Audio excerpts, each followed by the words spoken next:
सखी सहेली। सभी सखियों सहेलियों श्रोताओं को आकांक्षा सिंह और मंजरी वर्मा का नमस्कार। धुला धुला नमस्कार, उजला नमस्कार और ठंडा ठंडा नमस्कार आकांक्षा। और इसी के साथ देखो हमारे बहुत सारे श्रोता और सखियां सब जुड़ गए हमारे फेसबुक पेज से।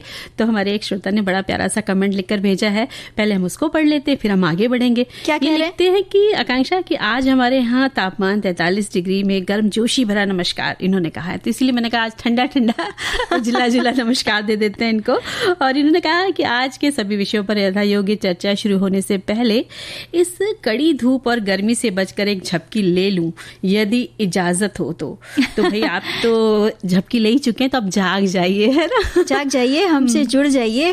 और आज हम क्या क्या लेकर आए हैं, किस किस विषय पर बात होगी वो भी बता देते हैं। बिल्कुल आकांक्षा, आज कुछ सैर सपाटा हो जाए मंजरी, चलेंगे खजियार घूमने जी। और उसके बाद जब खजियार घूमने जाना है तो हमें कुछ कपड़े ले जाने हैं, तो हम बात करेंगे सफेद वस्त्रों की देखभाल की बात करेंगे। भाई सफेद वस्त्रों को संभालना सच में एक अपने आप में एक बहुत बड़ा काम होता है, तो किस तरह देखभाल की जाए। साथ ही साथ उन दिनों को याद करेंगे जब स्कूल में हमने बहुत शैतानियां की और बहुत डांट भी खाई, बहुत मस्ती करी। तो बस अपने स्कूल के दिनों को याद कीजिए और अपनी यादें हमारे साथ फेसबुक पर साझा कीजिए। तो आकांक्षा कि आज अंतर्राष्ट्रीय परिचारिका दिवस है, तो हम उन सभी बहनों को जो सेवा करती हैं मरीजों की, उनको हार्दिक शुभकामनाएं देते हैं। और उनकी बदौलत ही हम सब स्वस्थ हो जाते हैं, उनकी सेवा इतनी होती है कि हम सब अच्छे हो जाते हैं। बिल्कुल, जब मरीजों के लिए वो सेवा में हमेशा तत्पर रहती हैं या रहते हैं, वो ये नहीं देखते कि दिन का कौन सा प्रहर है, क्या समय हुआ है। अगर मरीजों को उनकी ज़रूरत है बिल्कुल तो वो वहाँ उस समय हाजिर होते हैं, उपस्थित होते हैं। बिल्कुल। और नोबेल नर्सिंग सेवा की शुरुआत करने वाली फ्लोरेंस नाइटिंगेल का जन्म 12 मई सन 1820 को इटली के फ्लोरेंस नामक स्थान में हुआ था। और आपका परिवार एक उच्च धनी वर्ग का था और ब्रिटिश परिवार का था। आपकी माँ का नाम फ्रांसिस नाइटिंगेल और पापा का नाम था विलियम एडवर्थ नाइटिंगेल था। जिस शहर में जन्म हुआ उसी के नाम को रखा गया, यानी उनका नामकरण उनके शहर के नाम पर हुआ। जी, किशोरावस्था से ही आप गरीबों एवं अस्वस्थ लोगों की सेवा किया करती थी। वे मात्र 16 वर्ष की थीं, तब से उन्होंने नर्सिंग में जाने का मन बना लिया था। माता पिता हालांकि इस पेशे के खिलाफ थे, क्योंकि उस वक्त इसे अच्छा नहीं माना जाता था। माता पिता चाहते थे कि बेटी घर बसाए और खुशहाल जीवन जिए, लेकिन फ्लोरेंस ने विवाह से इनकार कर दिया और वे जर्मनी चली गई नर्सिंग ट्रेनिंग का कोर्स करने। लौटने पर लंदन के हॉस्पिटल में उन्होंने नर्स की नौकरी कर ली और 1 साल बाद उनके कार्यों को देखते हुए उनको सुपरिटेंडेंट का पद दिया गया। अमेरिका के स्वास्थ्य, शिक्षा और कल्याण विभाग के अधिकारी डोरिथी सदरलैंड ने पहली बार नर्स दिवस मनाने का प्रस्ताव पारित किया था। अमेरिकी राष्ट्रपति डी आइजनहावर ने इसे मनाने की मान्यता प्रदान की थी और इसके बाद अंतर्राष्ट्रीय परिचारिका दिवस के रूप में मनाने का निर्णय साल 1974 में लिया गया। नर्सिंग पेशेवर की शुरुआत करने वाली फ्लोरेंस नाइटिंगेल के जन्म दिवस के दिन ही इसे मनाने की बात हुई। बिल्कुल, उनके बारे में ऐसा कहा जाता है मंजरी कि जब साल 1853 में क्रीमियन युद्ध छिड़ा हुआ था तो बड़ी संख्या में सैनिक घायल हुए थे। चारों तरफ विभत्स दृश्य, बीमारी का प्रकोप फैला हुआ था और ऐसे समय में फ्लोरेंस नाइटिंगेल ने 38 नर्सों को लेकर वे चल पड़ी घायलों की देखभाल करने। वे रात के समय अपने हाथ में एक लालटेन लेकर चला करती थी मरीजों को देखने के लिए और अस्पताल के चक्कर लगाकर मरीजों के हाल लिया करती थी। दिन में तो वो सबका ख्याल रखती ही थी, लेकिन उनको लगता था कि कहीं रात में किसी को उनकी ज़रूरत ना हो जाए। बिल्कुल, इसीलिए उन्हें लेडी विद द लैम्प नाम से वो जाने लगी। अपना पूरा जीवन गरीबों, बीमारियों और दुखियों की सेवा में लगा दिया उन्होंने और इसके साथ ही नर्सिंग के काम को समाज में सम्मान भी दिलवाया। उनके प्रयासों से आर्मी मेडिकल स्कूल की भी वहाँ पर नींव रखी गई। जी, उनकी नोट्स ऑन नर्सिंग इस नाम की पुस्तक प्रकाशित हुई। ये नर्सिंग पाठ्यक्रम के लिए लिखी गई विश्व की पहली पुस्तक है। नर्सिंग को सबसे बड़े स्वास्थ्य पेशे के रूप में जाना जाता है। शारीरिक, मानसिक और सामाजिक जैसे सभी पहलुओं के माध्यम से रोगी की देखभाल करने के लिए अच्छी तरह से प्रशिक्षित और अनुभवी होना जरूरी है। और नर्सों के सराहनीय सेवा को मान्यता प्रदान करने के लिए भारत सरकार के परिवार एवं कल्याण मंत्रालय ने राष्ट्रीय फ्लोरेंस नाइटिंगेल पुरस्कार की शुरुआत करी, जो कि राष्ट्रपति द्वारा दिया जाता है।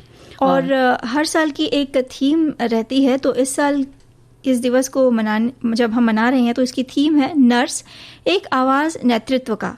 नर्सिंग में निवेश करें और वैश्विक स्वास्थ्य को सुरक्षित रखने के अधिकारों का सम्मान करें। नर्सिंग पेशे को एक सम्मानीय मुकाम पर लाने वाली इस महान व्यक्तित्व वाली नाइटिंगेल का निधन 13 अगस्त सन 1910 को हुआ। उन्हीं की याद में ये दिवस हम मनाते आ रहे हैं। और आकांक्षा, इस कोरोना काल में जितना भी डॉक्टरों का साथ कंधे से कंधा मिलाकर नर्सों ने अपना योगदान दिया है, वो बहुत ही सराहनीय है। बिल्कुल। तो आकांक्षा देखो ना, कितना मधुबन खुशबू दे रहा था, फैला रहा था, और ऐसी महक जो है लगातार चलती रहे, बढ़ती रहे, और प्यार की महक, अपनेपन की महक। बिल्कुल। और साथ में जब हम कहीं घूमने की चलते हैं ना, तो बस लगता है वहाँ की सुगंध तो अपने आप आने लग जाती है। भाई आज हम चलने वाले हैं खजियार घूमने, और हमारी एक सखी कह रही है कि खजियार 4 दिन पहले ही हम गए थे घूमने। डलहौजी के पास ये मिनी स्विट्जरलैंड के नाम से जाना जाता है। बिल्कुल। और खजियार हिमाचल प्रदेश का मिनी स्विट्जरलैंड कहलाता है।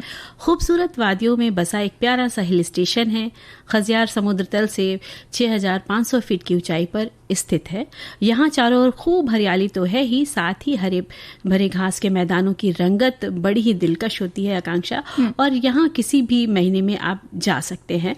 गर्मियों में साफ नज़ारे, तो बारिश में हरियाली की छटा बिखरी दिखेगी, धुली धुली सी प्रकृति, पेड़ पौधे। वहीं सर्दियों में बर्फ की सफेद चादरों का दृश्य स्वर्ग से कम नहीं है। बिल्कुल। और ऐसी कल्पना हम कर सकते हैं या उपमा दे सकते हैं कि वो स्वर्ग से बिल्कुल कहीं भी कुछ कम ही नहीं है उसके अंदर, है ना। और खजियार गंजी पहाड़ी ट्रैकिंग के लिए, झीलों के लिए, खूबसूरत हरे मैदानों, साथ ही साथ वन्य जीव अभ्यारण्य, एडवेंचर, खूबसूरत नज़ारों और शांतिपूर्ण हिल स्टेशन के लिए प्रसिद्ध है। यहाँ आप क्या क्या कर सकते हैं इसके बारे में भी पता हो तो थोड़ी तैयारी के साथ जाना सही होगा।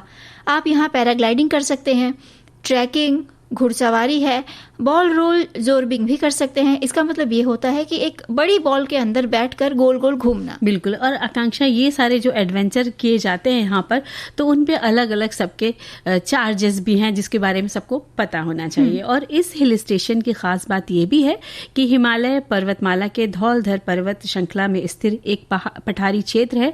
यहाँ जो घास के मैदान है, इसलिए इसे भारत का स्विट्जरलैंड कहा जाता है। हिमाचल प्रदेश के चंबा जिले में स्थित खजियार देवदार के घने जंगलों के बीच में स्थित भारत का एक प्रसिद्ध पर्यटक स्थल है। जो डलहौजी घूमने का प्लान बनाते हैं, उनकी लिस्ट में ये हिल स्टेशन भी जुड़ जाता है। 24 किलोमीटर की आसपास की दूरी रह जाती है, तो लगता है इस स्थल को भी क्यों ना देख लिया जाए। यानी कि एक जगह गए हैं तो दूसरी जगह भी घूम लिया जाए। और खजियार को मिनी स्विट्जरलैंड कहे जाने के पीछे भी एक छोटी सी कहानी है। 7 जुलाई 1992 को स्विट्जरलैंड के vice councillor Willy P Blazer, जो उन्होंने भारत में अपनी यात्रा के दौरान इसे ये नाम दिया था, वो भारत आए थे घूमने। तो विली पी ब्लेजर ने खजियार में एक साइन बोर्ड पर खजियार से स्विट्जरलैंड की राजधानी बर्न की पैदल यात्रा की दूरी लगभग 6194 किलोमीटर भी अंकित की थी, यानी 3849 माइल्स। खजियार विश्व के 160 ऐसे स्थानों में से है जिनकी स्थलाकृति समानता स्विट्जरलैंड से मिलती है। बिल्कुल। और विली पी ब्लेजर अपने साथ उस समय खजियार से एक पत्थर का टुकड़ा भी लेकर गए थे और उसको वहाँ की सांसद में उन्होंने रखवा दिया था। और यहाँ की झील, जो कि एक विशाल देवदार और चीड़ के पेड़ों से घिरी, बहुत ही सुंदर लगती है। चारों ओर बहुत बढ़िया पेड़ लगे, नज़ारे बहुत सुंदर है। और सूर्योदय के दृश्य लुभावने होते हैं। जब सूरज निकल रहा होता है तो उस समय की छटा अद्भुत होती है, जब देवदार और चीड़ के पेड़ों से छन कर आती हुई सूर्य की रोशनी सुखद सूर्योदय का एहसास कराती है। यहाँ का खज्जी नाग मंदिर, इसका निर्माण लगभग 12वीं शताब्दी में चंबा के तत्कालीन शासक पृथ्वी सिंह ने करवाया था। मंदिर के शिखर पर बने हुए स्वर्ण गुंबद की वजह से खज्जी नाग मंदिर को स्वर्ण देवी मंदिर के नाम से भी जाना जाता है। और मंदिर के भीतरी भाग में महाभारत काल के पांडवों और कौरवों के भित्ति चित्र भी उकेरे गए हैं। मंदिर के गर्भगृह का निर्माण करने के लिए लकड़ी का इस्तेमाल हुआ है, जिस पर महीन नक्काशी की गई है। और मंदिर के गर्भगृह में नाग देवता की विग्रह को स्थापित किया गया है। अन्य सांपों की मूर्तियां भी हैं, साथ ही भगवान शिव और हिडिंबा की प्राचीन मूर्तियां भी लगी हैं। किसी भी समय दर्शन यहाँ पर किया जा सकता है और आप वहाँ का आनंद ले सकते हैं दर्शन करके। भाई पहाड़ों में घूमने का तो अलग ही आनंद होता है। बिल्कुल मंजरी जी, साथ अपनों का हो, अपने प्यारों का हो तो रास्ता कितना भी मुश्किल हो कट ही जाता है। बिल्कुल कट जाता है। और हम खजियार घूम रहे थे। बिल्कुल, अब हम चल रहे हैं वहाँ पर देखने कि कैलाश व्यू खजियार में एक ऐसा पीक पॉइंट है जहाँ से आपको कैलाश पर्वत के अविस्मरणीय दर्शन प्राप्त हो सकते हैं। हिमाचल प्रदेश में डलहौजी और खजियार ऐसी जगहों में से एक है जहाँ से आप पवित्र कैलाश पर्वत के दर्शन भी कर सकते हैं। 5 पांडव ट्री पर्यटकों के आकर्षण का एक ऐसा केंद्र है और इस पेड़ की जड़ से 6 अलग अलग टहनियां निकल रही हैं। ऐसी मान्यता भी है कि 5 पांडव हैं और 6ठी टहनी द्रौपदी की तरफ इशारा करती है। साथ ही साथ स्थानीय हस्तशिल्प से निर्मित वस्तुएं खरीदने के लिए खजियार का तिब्बती हस्तशिल्प केंद्र पर्यटकों को बेहद लुभाता है। यहाँ हाथों से बने कालीन, वॉल हैंगिंग बेहद पसंद किए जाते हैं। साथ ही साथ तिब्बती शॉल, स्मृति चिन्ह और अन्य सजावटी सामान या मूर्तियां भी उपलब्ध हैं। बिल्कुल आकांक्षा, यहाँ तो बिल्कुल देखने का मन करता है कि यहाँ जाओ तो ये जगह जरूर देख लो। और आगे देखो 9 होल्स गोल्फ कोर्स भी है यहाँ पर। HP स्टेट हैंडीक्राफ्ट सेंटर, जिसमें फर्नीचर, गहने, धातु के बर्तन, ऊनी कपड़े, ड्राई फ्रूट्स आदि भी यहाँ पर हम ले सकते हैं, जो वहाँ के सेंटर हैं। इसके अलावा यहाँ धौलाधर रेंज है जहाँ ट्रैकिंग भी कर सकते हैं। डलहौजी धर्मशाला है जो खजियार से 125 किलोमीटर दूर है। कश्मीर के झील जैसी सुंदर यहाँ पर जगह है। और इसके साथ ही चर्च ऑफ स्कॉटलैंड चंबा, जो अंग्रेज़ों ने यहाँ काफ़ी समय बिताया था, इस चर्च का निर्माण 1899 में राजा श्याम सिंह ने करवाया था और 1905 में इसका निर्माण कार्य पूरा हुआ था। ऐसा कहा जाता है कि इस चर्च का निर्माण स्कॉटिश भिक्षु डॉक्टर M क्लायमांट की देखरेख में पूरा हुआ था। और अब यहाँ पहुंचा कैसे जाए, तो आप गगल एयरपोर्ट, जिसे कांगड़ा के नाम से भी जाना जाता है, खजियार से गगल एयरपोर्ट की दूरी लगभग 110 किलोमीटर है और गगल से आप डलहौजी और चंबा के रास्ते यहाँ आसानी से आ सकते हैं। अगर आप ट्रेन से जाना चाहते हैं तो पठानकोट रेलवे स्टेशन से जा सकते हैं और यहाँ से जो लगभग 96 किलोमीटर दूर है खजियार हिल स्टेशन, बस और टैक्सी लेकर भी जा सकते हैं। बिल्कुल, और अगर आप सड़क मार्ग से जाना चाहते हैं तो अपनी तरह से जा सकते हैं। डलहौजी और चंबा जैसे शहरों से भी जाया जा सकता है, बस भी चलती है या आप अपने वाहन से जाएं। और जहाँ तक खाने पीने की बात है तो आज हर जगह सब कुछ मिलता है, तो मोमोज से लेकर सारी चीज़ें वहाँ पर आप खा सकते हैं, एंजॉय कर सकते हैं और बढ़िया से हिल स्टेशन की सैर कर सकते हैं। तो इन वादियों में घूमते हुए बस खो जाइए। विविध भारती राष्ट्रीय सेवा, देश की सुरीली धड़कन। आप सुन रहे हैं कार्यक्रम सखी सहेली और एक बार फिर स्वागत है। और इसी के साथ देखो, स्कूल के जो दिन होते हैं ना, वो तो बड़े मस्ती भरे होते हैं और लौट कर बिल्कुल भी नहीं आते और हैं। ये ऐसे दिन होते हैं मंजरी जी जिनकी याद न भुलाई नहीं भूली जाती, और बहुत याद आती है। और अब तो देखो एकदम जिंदगी बदल गई है। पहले स्कूल न जाने का बहाना ढूंढा करते थे और अब मौका ही नहीं मिलता है। और इसी बात पर और होता था ना, स्कूल में बंक मारा भी बहुत जाता था, उसके भी बड़े अलग अलग किस्से होते थे। अब कई कई के बहाने बनाए जाते थे कि कभी पेट दर्द का बहाना है, कभी होमवर्क नहीं पूरा, इस तरह के बहाने मारा करते थे। तो वो भी एक दिन थे। और देखो ना, हमारी कितनी सारी सखियां और श्रोता सखाएं सबने अपने स्कूल के दिनों को याद किया। तो हमारी एक सखी, उनका कमेंट हम पढ़ते हैं। स्कूल के दिनों में हम सब सहेलियों की मस्ती याद आ गई। एक रिक्शे में 3 सहेलियां हम होते थे, स्कूल जाते थे और जब वो रिक्शा चढ़ाई से ढलान में तेजी से उतरता था तब तलत महबूब साहब का कोई गीत हम एक साथ गाती थी। अब वो कोई गीत अगर आपको याद आ जाए तो लिख दीजिए। और ये सोचकर कि वो वाली कंपन बाखूबी आ रही है जो उनकी आवाज की जान है, यानी कि जब ढलान से उतरती थी तो उनको ऐसा महसूस होता था। बहुत अच्छी सी बात है। और सच कितने बुद्धू थे हम लोग, अब सोचती हूँ। ये इनका प्यारा सा किस्सा बड़ा अच्छा लगा। भाई ये जो बचपन की नादानियां होती हैं, अपने दोस्तों के साथ, सहेलियों के साथ की गई जो मस्ती होती है ना, वही आगे चलकर हमें याद आती है। और ये यादें याद कर करके कभी कभी क्या अक्सर ही हम मुस्कुरा दिया करते हैं। अब जैसे स्कूल के दिनों में सबसे ज्यादा मजा तब आता था जब आधी छुट्टी होती थी, यानी खाने की जो छुट्टी होती थी, तब ये एक रहता था मन में कि भाई आज सहेली के टिफिन में उसकी मम्मी ने या उसके घर से क्या आया होगा।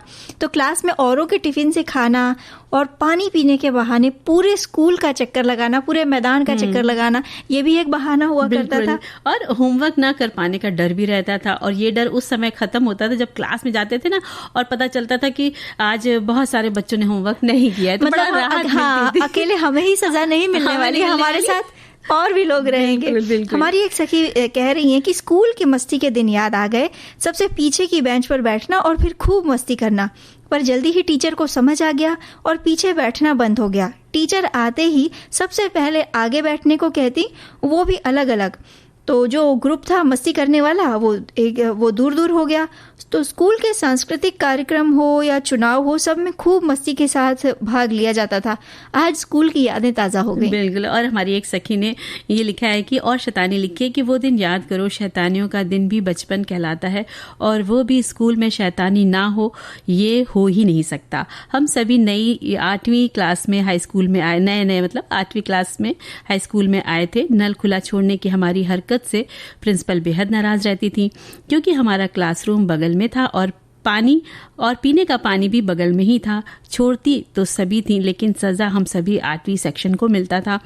माली चाचा ऊपर से पाइप में लगी हुई चाबी से उसको बंद कर देते थे, फिर नीचे पानी नहीं आता था। बार बार उन्हें जाकर कहना पड़ता था, और जब भी प्यास लगती वो भी डांट के बोलते। हम सब भी कम नहीं थे। क्लास की एक लड़की दुबली पतली और लंबी थी, 2 लड़कियों के पीठ के ऊपर चढ़कर नल को खोल देती थी और हमें पानी मिल जाता था। लेकिन रोज का चोर एक दिन हम पकड़ ही गए। प्रिंसिपल ने देख ही लिया। हम तीनों ही नहीं, सारी 8वीं क्लास को धूप में कान पकड़ा कर खड़ा करवाया गया। कल्पना कीजिए कि हमारी क्या हालत हुई होगी। शर्म के मारे हम लोग कितने दिन तक स्टाफ रूम की तरफ जाते ही नहीं थे, और हमारा नाम पड़ गया था पाजी मेयर, यानी शैतान लड़कियां। क्या बात है, बहुत सुंदर इनकी याद है। अच्छा मंजरी जी, आप भी याद करिए कि अगर ढेर सारा होमवर्क मिला है और खासकर लिखने वाला काम नहीं, याद करने वाला काम है, और हमने याद नहीं किया, तो हम चुपचाप जाते थे और अपनी रोज की जगह पे ना बैठकर सबसे पीछे जाकर बैठते थे कि आज हम पर भाई टीचर की नजर ना पड़े। हाँ। बस बचा लो भगवान। और पीछे बैठते थे, और जो आगे वाला जब हाथ उठाता था बोलने के लिए या हमारा हम झुक जाते थे। नहीं, झुकते भी थे और उसको पीछे से कोच की चुटकी भी काटते थे कि क्यों बता रहे हो बहुत अपने आप को काबिल समझ रही हो। तो ये सारी शैतानियां भाई सबने की है, तो भाई ये सारी शैतानियां हमने भी की है। और भाई स्कूल की छुट्टी का एक बड़ा मजेदार किस्सा होता था कि हमारी सखियां थी तो बोलती कि 7 तक पीरियड पढ़ाई हो गई, 8वां पीरियड पढ़ने का मन नहीं कर रहा है, तो हम लोग एक सिखा देते थे एक लड़की को, जाओ घंटा लगाए नीम के पेड़ पे बजाया हो जाके। तो वो जाके बजा देती थी, तो क्लास में एकदम खड़बड़ी मच जाती थी कि बस निकलो बाहर, छुट्टी होगी। तो इस तरह की भी शैतानियां होती थी। और जो कुछ खास दिन होते थे, जैसे अगर स्कूल में गणतंत्र दिवस या 15 अगस्त स्वतंत्रता दिवस मनाया जा रहा है, तो जो लड्डू बंटते थे बच्चों में, तो कभी कभी हम ऐसी भी शैतानियां कर लेते थे कि लाइन में 2 बार लगकर भाई ले लिया आता था ना वो लड्डू। और इसी के साथ साथ जब साइकिल खड़ी होती थी और पंगा हो जाता था उस लड़की से, तो बस उसकी साइकिल की तो हवा उस दिन निकालनी है। और बड़ा मजा आता था छुट्टी में जब वो साइकिल धक्का लगा के ले जाता, तो इस तरह की मस्ती भी होती थी। और कभी कभी तो क्या करते थे, पूरे किसी का जो लड़का बहुत स्मार्ट सा था या लड़की थी, तो उसके बैग की कॉपी ही बदल देते, तो दूसरा बैग लगा देते उस जगह। तो वो बेचारा परेशान होता था कि मेरा बैग कहाँ गया और इसमें कौन सी कॉपियां हैं। तो ये भी बड़ा मजेदार किस्सा होता था। स्कूल के दिनों को याद करते करते हमारी एक सखी कह रही है कि स्कूल के दिनों को भला कौन भुला सकता है। पापा की जॉब ऐसी थी कि हमेशा ट्रांसफर होते रहते थे, इसलिए कई जगह स्कूल बदलने पड़े मुझे। याद आता है कि जब मैं 6ठी क्लास में थी, हमारे स्कूल के पीछे ही खेत था जिसमें अमरूद और बेर के पेड़ थे। तब हम मध्यांतर में अन्य बच्चों के साथ बेर खाने और अमरूद तोड़ने के लिए चले जाते थे। एक बार खेत के मालिक ने हमें देख लिया और वो सभी बच्चों के पीछे भागा। क्या बात। और स्कूल तक आया। काफी डांट पड़ी टीचर्स की, क्योंकि मध्यांतर बंद हो चुका था और हम लेट हो गए थे। ऊपर से खेत मालिक ने हम सब बच्चों की शिकायत की, तो डबल डांट पड़ी थी। अभी 2 साल पहले हम किसी शादी में गए थे, तब मैं अपनी बहन को भी अपना स्कूल दिखाने ले गई थी, साथ ही फोटो भी। स्कूल की ना भुलाने वाली यादें होती हैं बचपन की। मंजरी जी, और हम लोग है ना बचपन के स्कूल की शैतानियों की बात कर रहे थे। तो भाई शैतानियों की अगर लिस्ट बनाई जाएगी तो वो जो फहरिस्त है ना बहुत लंबी चौड़ी हो जाएगी। चलो, एक आकांक्षा शैतानी से मुझे याद आ गया कि एक बार हमारे जो स्कूल के गणित के मास्टर साहब थे, तो सब बच्चे क्लास में पहुंचे, तो होमवर्क कुछ करके गए थे, कुछ नहीं करके गए थे। तो उस दिन एक सवाल मेरा भी गलती से गलत निकल गया। तो सर ने बोला कि आज सबकी पिटाई होगी। कुछ लड़कियों को बोला जाके बाहर झाड़ियों में डंडे लगे उनको तोड़ लाओ। तो लड़कियां भागी गई, पीछे पीछे हम भी गए। तो सब लड़कियां जो थी वो बड़े बड़े मोटे मोटे डंडे तोड़ रहे थे, और वो झाड़ी जो थी बेशरम की झाड़ियां थी कहलाती है, बड़ी बड़ी पत्तियां, डंडे बड़े मजबूत होते हैं। तो वो डंडे तोड़ के ला रही थी। तो हम पहुंचे तो मैंने देखा, हमने कहा ये डंडे तोड़ रही तो बड़ी मार पड़ेगी आज। तो मैंने बोला फुनगी तोड़ो, डंडे फेंको। तो फुनगी ले आए और पीछे छुपा के क्लास में घुसे, और सर ने बोला कि लाओ डंडा दो। तो हम लोगों ने बोला कि हमने ही आगे की फुनगी, और सब लड़कियों ने भी करी। मैंने कहा सर आज सिर्फ फुनगी निकली है, डंडा नहीं। तो कहते अच्छा ये फुनगी लगती किसमें? तो हमें हंसी आ गई। तो फिर उस दिन सर समझ गए कि ये लोग मतलब चाहती नहीं कि आज मार पड़े, तो मेरी वजह से पूरा क्लास बच गया। हमारे एक श्रोता कह रहे हैं कि स्कूल में मैं और मेरे दोस्त जो कि लगभग 7 लोग थे, जब पहला पीरियड आता और हमको तभी मास्टर साहब पीट दिया करते थे। अरे वाह। क्योंकि हमको घर पे खेलते देख लेते थे, मतलब स्कूल टाइम में, तब पिटाई शुरू हो जाती थी। मतलब शुरुआत ही पिटाई से होती थी। मुझे याद आता है मंजरी जी, हमारी जो क्लास थी, क्लास में जो बच्चे थे मतलब काफी शैतानी थी। सभी अ वर्ग व वर्ग जो होता है ना, जितने भी वर्ग थे, सबसे ज्यादा शैतानी हमारी क्लास करती थी। तो एक दिन हमारी क्लास का जो पंखा था, जो सीलिंग फैन होता है, उसके पंखे मुड़े हुए थे। अब कैसे मुड़े हुए थे वो मत पूछिए। अच्छा सही बात है, नहीं पूछेंगे। जब क्लास टीचर आए तो और उन्होंने देखा कि ये तो तीनों के तीनों, और 2 पंखे थे, दोनों पंखियों की 6 पंखुड़ियां मुड़ी हुई थी, यानी उनका फूल बन गया था। अरे वाह। तो पहले तो वो देखे, और उसके बाद उन्होंने पूछा कि किसने किया, और किसी ने नाम नहीं लिया। पूरी की पूरी क्लास को उस दिन सजा मिली थी। सब के सब, पूरी की पूरी क्लास उस दिन बाहर खड़ी थी। जब प्रिंसिपल आकर उन्होंने पूछताछ की, तब उन्हें बताया गया कि देखिए ये शैतानियां हुई हैं। लेकिन किसी का नाम नहीं किसी ने बताया। ये तो यूनिटी होती थी बच्चों में। और इसी तरह की एक प्यारी सी शरारत हम लोग क्या करते थे कि कोई बच्चा अगर खाना खा रहा है तो उसके पास गया डंडी लेके, उसके चारों ओर एक रिंग जैसा बनाया। तो उसने पूछा ये क्या कर रहे हो? फिर खड़े होकर उसके सामने हवा भरने लग जाते थे, जैसे साइकिल में हवा भरी जाती है। तो बोलता था ये क्या हवा क्यों भर रहे हो? तो बोलते तुम खाना खा रहे हो, अभी तुम्हारे अंदर हवा भरेंगे, तुम भूल जाओगे। तो वो टिफिन लेके उस गोले से भागता था। तो ये भी एक शैतानी होती थी। और देखो बहुत सारी सखियों ने भी अपने किस्से लिखकर भेजे हैं। तो एक सखी ने लिखा है कि स्कूल के दिन वाकई में हम नहीं भूल सकते। क्या दिन थे। पापा डॉक्टर थे, ट्रांसफर होते रहते थे। पढ़ाई की शुरुआत मेरी मुरादाबाद में हुई। कक्षा 4 के बाद हमें हमारे पैतृक गांव में छोड़ दिया। बोले अब तुम लोग यहीं रहो और यहीं से पढ़ाई करो। हम 2 भाई 2 बहनें गांव में रहकर ही पढ़ाई करने लगे। लेकिन मैं आज भी अपने उन सहपाठी मित्रों को बहुत मिस करती हूँ। वहाँ जिन आंटी के यहाँ हम लोग रहते थे बहुत मिस करती थी। मैंने हाल में ही उन्हें एक लेटर लिखा और अपना मोबाइल नंबर भी दिया उन्हें लिख करके, और रिक्वेस्ट की कि अगर मेरा पत्र मिले तो फ़ोन ज़रूर करिएगा। आंटी तो जैसे ही उन्हें मेरा पत्र मिला तो चौथे दिन ही शाम को उन्होंने मुझे फ़ोन किया और बात भी की। मैं तो इतना खुश हुई कि सभी से बात करके कि बता नहीं सकती। 32 वर्षों के बाद उनकी आवाज़ मैंने सुनी थी, और सहपाठी मित्रों से भी बात हुई। आज भी अब भी उनसे मेरी बात होती रहती है। तो कितनी अच्छी क्या बात है। तो मंजरी जी, जो स्कूल की छोटी छोटी यादें होती है ना, शरारत भले हम करते थे, लेकिन ऐसा नहीं कि सिर्फ शरारत में ही आगे थे। पढ़ाई भी होती थी, टीचर से डांट भी मिलती थी, और टीचर को उतने प्रिय भी थे हम। बिल्कुल। मतलब पढ़ाई के साथ साथ शरारतें बच्चे तो करते ही हैं। और पिकनिक में जब जाया करते थे तो पिकनिक में लाइन बनाई जाती है ना आकांक्षा, और बस कुछ लड़कियों का ग्रुप ऐसा होता था कि बस लाइन तोड़ के उन्हें पहले ही सारा वो पिकनिक स्पॉट घूम लेना है। तो उसमें भी टीचर की डांट पड़ जाती थी कि भाई तुम लोग आगे क्यों भाग रहे हो। तो इस तरह की भी शैतानियां होती रहती थी। तो शैतानियां तो काफी हैं। हमारे श्रोताओं ने भी हमारे साथ, सखियों ने भी साझा की हैं। तो आकांक्षा, शैतानियों के मस्ती के किस्से तो इतने हैं स्कूल के कि समय कम पड़ जाएगा, है ना, जब सुनाने बैठेंगे हम या हमारे सखी श्रोता सभी लोग। और देखो एक कमेंट भेजा है हमारे सखा ने, वो लिखते हैं कि प्राइमरी पढ़ाई के दौरान स्कूल में जब कोई होमवर्क करके नहीं आता था या कोई तूफान मस्ती कर रहा होता था, उसे बेंच पर खड़ा करते थे। पूरा रखा जाता था और पूरा पीरियड होने तक या तो अंगूठा पकड़वा कर पीठ पर स्केल पट्टी रख देते थे, वो गिरनी नहीं चाहिए वरना उसी पट्टी से मार भी पड़ती थी बोनस में। क्या बात है, बहुत सारी सजाएं ऐसे कई बोनस मिला करते थे। और खासकर मंजरी जी तब जब स्कूल में इंस्पेक्शन होता था और सभी को एक दिन पहले ताकीद दे दी जाती थी कि कल सभी एकदम टिप टॉप साफ यूनिफॉर्म में एकदम मतलब बोलते हैं ना एक तरह से एकदम अप टू डेट होकर आएंगे। और हम घर पहुंचते थे और हमारा जो शर्ट जो यूनिफॉर्म रहता था वाइट सफेद कलर का, जो खासकर जो शर्ट रहता था उसे चमकाने में लग जाते थे कि भाई दूसरे दिन जाना है।